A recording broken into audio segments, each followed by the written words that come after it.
Hello, Mr. Cortez. This is Shaun. I'm just doing a small video here to kind of explain why certain things are the way they are in this particular setup. So, first things first, you mentioned about the moves and everything. In the game, they can only have 4 moves at any particular time. They do have a large selection that is particular to the species of what they can learn, but they can only have 4 at any given time, so that's why there's only 4 move slots here. Um, what I also added in is the item and ability. I don't have screens for those right now.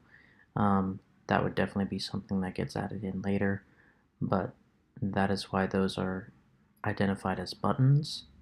And then this is the team analysis button here at the top. That's kind of one of the big items that I'm doing for this application. Why I kind of came up with it is that analysis part. So that is something that I would make a button there at the beginning.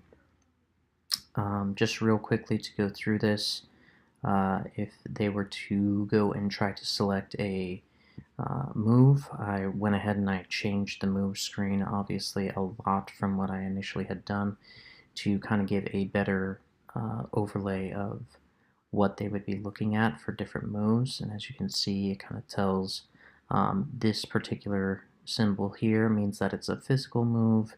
That's the type of move that it is, the power, the accuracy, the power points that they have, a description of the move, and then the added effect, kind of in a verbose kind of added effect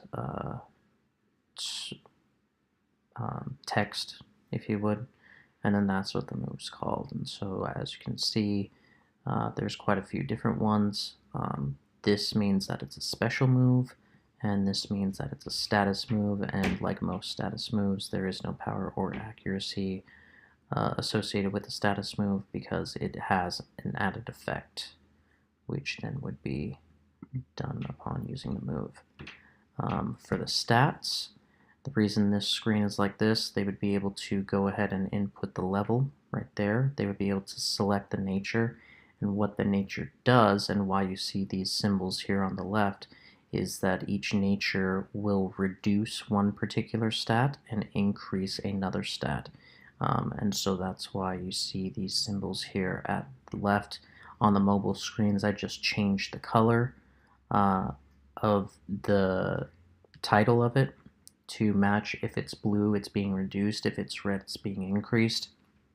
And the reason I chose those colors is because in the game, that is also the color scheme that the game uses, so it matches up with the game.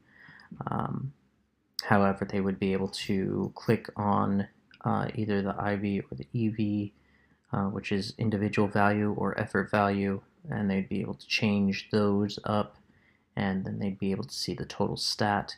They cannot change the base stat, and they cannot change the total stat by itself. They can modify it by changing the individual value or the effort value, and also by changing the nature. So that is why you see those there.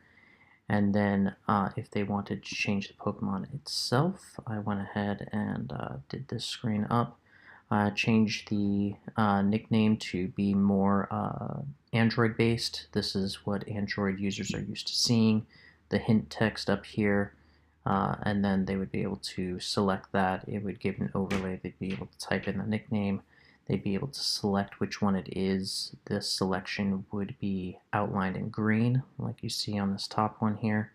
Then they click OK, and then it would show up here. So that is the 4 screens there on the tablet version. Very similar to the mobile version.